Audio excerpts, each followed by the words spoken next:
The grease trap at Morty's diner hadn't been cleaned in 3 weeks, and Marcus Webb could smell it from the kitchen line. He flipped another burger, watched it sizzle on the ancient griddle, and wondered how his culinary degree had led him here. The diner was dying, everyone knew it. 2 customers sat at the counter, both nursing coffee that had been brewing since dawn. Marcus was 32, unmarried, and living in a studio apartment above a laundromat. His dreams of opening his own restaurant had dissolved years ago, drowned in student debt and the harsh reality that passion didn't pay rent. He'd stopped creating new dishes, stopped experimenting with flavors. Now he just flipped burgers and counted down the hours until closing. The bell above the entrance chimed. Marcus glanced up, expecting another weary soul looking for cheap eggs. Instead, a delivery drone hovered at the door, its mechanical eye scanning the room. "Marcus Webb?" The drone's synthetic voice called out. Every head in the diner turned toward him. Marcus wiped his hands on his apron and walked around the counter. "That's me." The drone extended a compartment, revealing a sleek metallic case about the size of a shoebox. "Priority delivery from Station Helix 9. Genetic signature confirmed. Please accept." Marcus took the case, feeling its unusual weight. The moment his fingers touched the surface, it hummed to life, projecting a soft blue light. The few customers in the diner gasped. "What the hell?" Morty grumbled from his office. Marcus carried the case outside into the humid evening air. His hands trembled as the case opened on its own, revealing a holographic projector inside. He pressed the activation button. A face materialized above the case, and Marcus's breath caught in his throat. Terran, his old friend and mentor, looked exactly as Marcus. Remembered silver skin that shimmered like starlight, deep violet eyes that always seemed to smile, and those elegant cranial ridges that marked him as a Velian. But now those eyes were tired, and his voice carried a weight Marcus had never heard before. "Marcus, my friend," the hologram began, and Marcus felt his throat tighten. "If you are seeing this, and I have left this world, I'm sorry I couldn't say goodbye properly." Marcus sank onto the curb, the case in his lap. He'd met Terran 8 years ago during the Interstellar Culinary Exchange Program. A human chef and an alien restaurateur bonding over their shared love of creating food that brought people together. They'd spent 6 months developing fusion cuisine, blending Earth's ingredients with alien techniques. Terran had taught Marcus that cooking was more than sustenance. It was art, culture, and connection, but that was years ago. Life had pulled them in different directions. Marcus had returned to Earth, to reality, to greasy diners and broken dreams. They'd lost touch, as friends sometimes do. "I leave you something precious," Terran continued. "My restaurant, the cosmic table, and everything within it.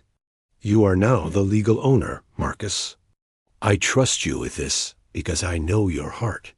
You see beyond species, beyond differences. You cook with soul." Marcus stared at the hologram, his mind reeling. The cosmic table was famous across 3 sectors, a place where beings from 100 worlds came to experience cuisine that transcended cultural boundaries. And Terran was giving it to him? "There is more," Terran's image said, his expression growing serious. "I must ask something difficult of you. My family, they will need protection. I have made powerful enemies, Marcus. People who would use those I love to get what they want. The restaurant holds secrets, and my family knows them. Please, my friend, keep them safe. You are the only one I trust." The hologram flickered and faded. Marcus sat in stunned silence, watching the evening traffic pass by. A restaurant, a family, secrets, danger. It all felt impossible, like something from the adventure novels he'd stopped reading. But Terran's voice had been desperate. Pleading. Marcus looked down at the case. Inside, beneath where the projector had been, lay a data chip and a ticket for passage to Station Helix 9. One way. He thought about Morty's diner, about his cramped apartment, about the life he'd been sleepwalking through. Then he thought about Terran's laugh, the way his friend's face lit up when a dish came out perfectly, the passion that Marcus had lost somewhere along the way. That night, Marcus packed a single bag. At dawn, he left a resignation note on Morty's desk and boarded a transport shuttle. The journey through the warp lanes took 14 hours. Marcus spent most of it staring out the viewport, watching Earth shrink to a blue marble, then disappear entirely as they jumped to hyperspace. Station Helix 9 was a massive circular structure orbiting a turquoise gas giant.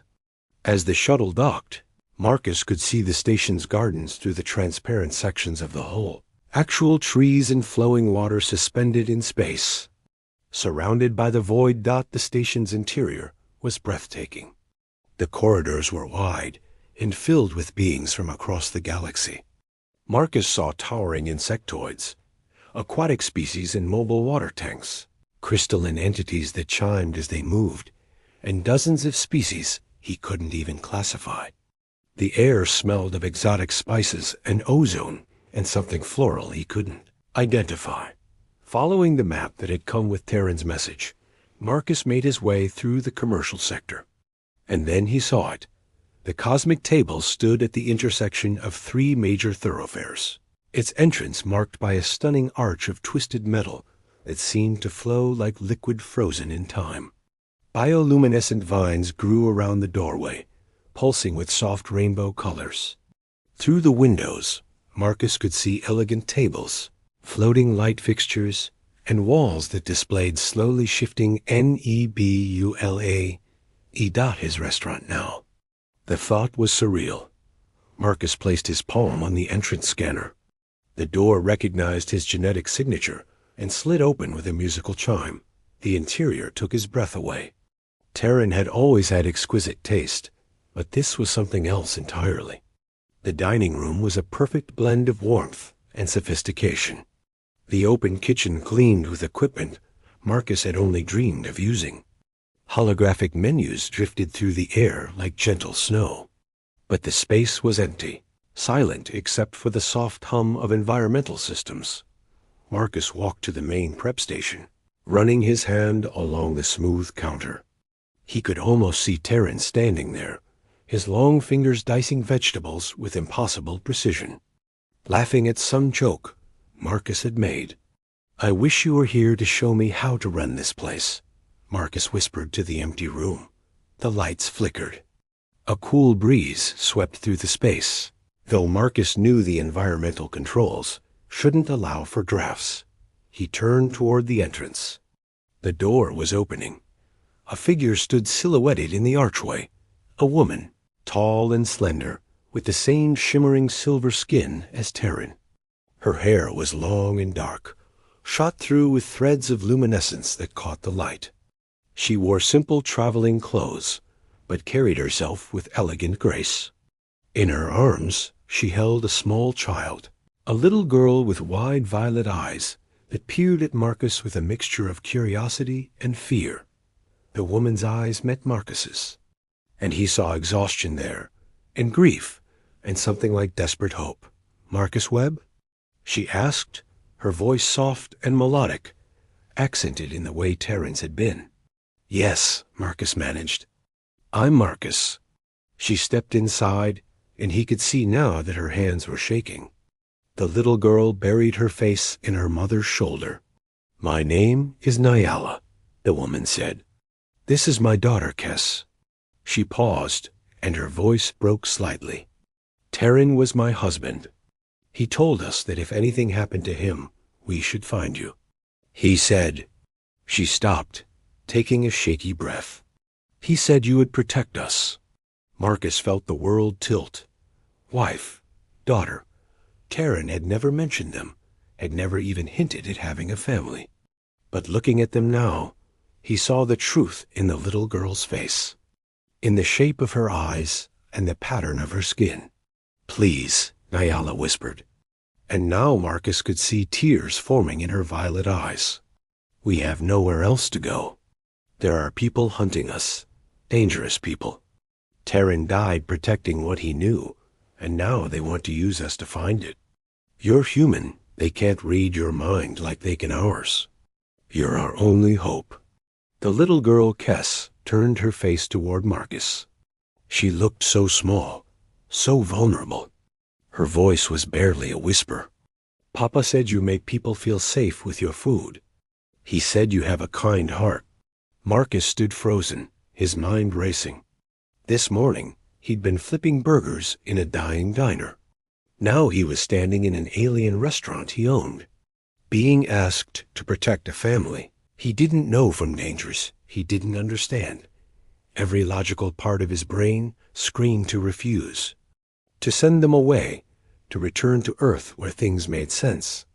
But he looked at Nyala's desperate eyes, at little Kess clutching her mother's shirt, and he heard Terran's voice in his memory. I trust you with this because I know your heart. Come inside, Marcus heard himself say. Sit down. You're safe here. Nyala's shoulders sagged with relief so profound she almost collapsed. She carried Kess to one of the dining tables and sank into a chair. The little girl climbed into her lap, still watching Marcus with those enormous eyes. Marcus grabbed 2 glasses of water from the kitchen and brought them over. His hands weren't quite steady. I need you to tell me everything. What happened to Terran? Who's hunting you? What are they looking for? Nyala took a long drink of water, then set the glass down carefully. It's complicated.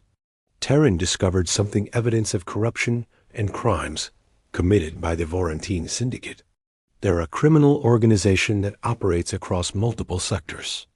They tried to buy his silence, but Terran refused. He spent 2 years gathering proof of everything they'd done. Why didn't he just turn it over to the authorities?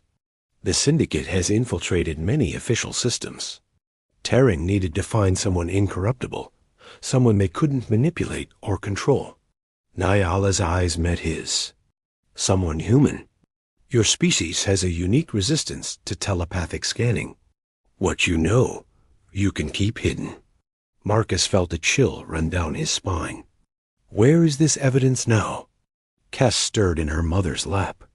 She pointed toward the back of the restaurant with one small, glowing finger. Papa left it here. He showed me before he went away. Marcus followed the direction she was pointing toward the kitchen area. There's something hidden in the restaurant? Nyala nodded.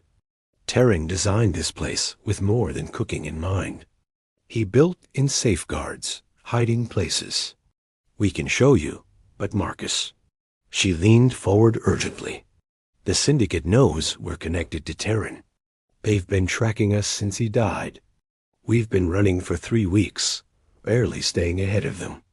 If they find us, a sharp knock on the entrance door cut her off. All 3 of them froze. Through the decorative windows, Marcus could see 2 figures standing outside. They wore dark clothing and helmets with reflective visors. Even from across the room, Marcus could see the weapons holstered at their sides. One of them raised a scanner device, sweeping it across the restaurant's entrance. Nyala went pale. She grabbed Kess close and whispered urgently to Marcus. They're Syndicate hunters. They must have tracked us here. Hide, Marcus hissed. Is there a back room? Storage? The kitchen has a supply closet, left side, Nyala said, already moving. She carried Kess quickly and silently across the dining room. They disappeared into the kitchen. Just as the front door chimed out, Marcus took a deep breath, forcing his expression to neutral, and walked to the entrance. He opened the door manually, blocking the opening with his body.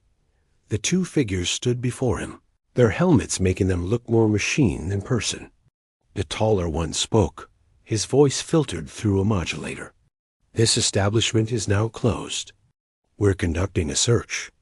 I just opened this place today, Marcus said, keeping his voice steady. I'm the new owner. "What's this about?" The shorter figure raised the scanner, pointing it at Marcus.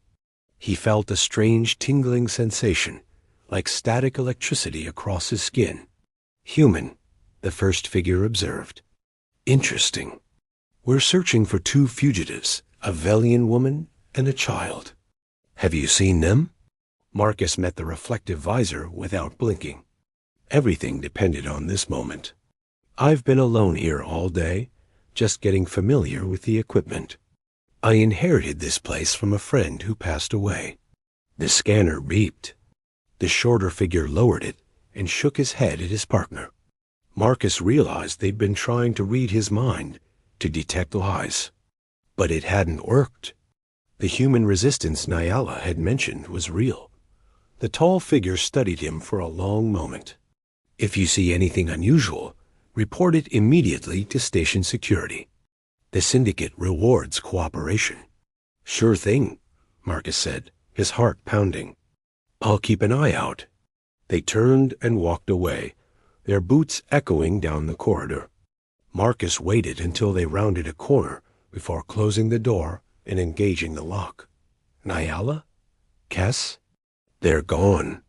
The two emerged from the kitchen, Nyala's face etched with fear and gratitude. "Thank you," she breathed. "If they'd taken Kes, I don't know what they would have done to her."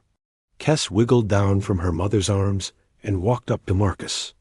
She looked up at him with those impossibly large eyes, and then, without warning, she hugged his leg. "Papa was right about you," she said softly. Marcus felt something crack open in his chest. Some wall he'd built around himself years ago. He knelt down to the little girl's level. "Your papa was a good man. The best I've ever known. Can you really keep us safe?" Kes asked. Marcus looked up at Nyala, who was watching him with an expression of fragile hope. He thought about his empty life back on Earth, about the years he'd spent going through the motions. And he thought about Terran, who had believed in him even when Marcus had stopped believing in himself. "Yes," Marcus said, and he meant it. "I can. I will." Nyala's eyes filled with tears. "Thank you. You don't know what this means." "Show me," Marcus said, standing up. "Show me what Terran hid here. If I'm going to protect you both, I need to understand what we're dealing with." Kes took his hand, her small fingers warm and glowing faintly, and led him toward the kitchen. Nyala followed close behind Dot at the back of the kitchen. Behind the industrial ovens, Kes stopped at what appeared to be a solid wall. She reached up and pressed her palm against a nearly invisible symbol carved into the metal. There was a soft hum. And then the wall shifted, sliding aside to reveal a hidden chamber. Marcus stared in astonishment. Beyond the opening was a small room bathed in blue light. In the center floated a crystalline container, about the size of a bread box, pulsing with gentle luminescence. Terran called it the memory core, Nyala explained quietly. "It contains everything records, communications, financial transfers, footage. Every crime the Vorentine Syndicate has committed over the past decade. If this reaches the right authorities, the entire organization will collapse." Kes walked into the chamber with complete confidence, as if she'd been there many times before. When she touched the floating container, symbols bloomed in the air around it, alien writing that Marcus couldn't read, but that seemed to dance like living things. "She's the key," Nyala said softly. "The core is biometrically locked to Terran's bloodline. Only Kes can access it fully." Marcus understood now. Terran hadn't just left him a restaurant. He'd left him a responsibility, a mission, and a family to protect. The Syndicate would stop at nothing to destroy this evidence. And the only thing standing between them and a little girl were the walls of this restaurant, and Marcus's determination. He looked at Nyala, really looked at her for the first time. Even exhausted and afraid, she was striking the way she held herself, the intelligence in her eyes, the fierce protective love she had for her daughter. And Kes, small and innocent, who had already lost her father and now depended on a stranger for survival. "We'll figure this out," Marcus said firmly. "Tomorrow, I'll start running the restaurant like normal. If the syndicate is watching, we need to look legitimate. Nyala, you and Kess will stay here. There must be living quarters?" "Upstairs," Nyala confirmed. "Taryn designed the building with residential space above the restaurant." "Good. You'll stay out of sight for now. I'll handle the public face of things until we can figure out how to use this evidence safely." He paused. "Is there anyone we can trust? Any authorities who aren't compromised?" Nyala hesitated. "Taryn mentioned someone once an ambassador who owed him a favor, but I don't know how to reach them. We'll find a way." Marcus closed the hidden chamber, the wall sliding seamlessly back into place. "For now, let's get you both settled. You look exhausted." As they climbed the stairs to the residential level, Cass still holding Marcus's hand, he felt the weight of what he'd taken on settling over him. He was in over his head, protecting an alien family from criminals he didn't understand, with evidence that could start a war, but looking at the little girl who trusted him, and the woman who had nowhere else to turn. Marcus knew he'd made the right choice. His old life was gone. This was his reality now. And somehow, standing in this beautiful restaurant light years from home, Marcus felt more alive than he had in years.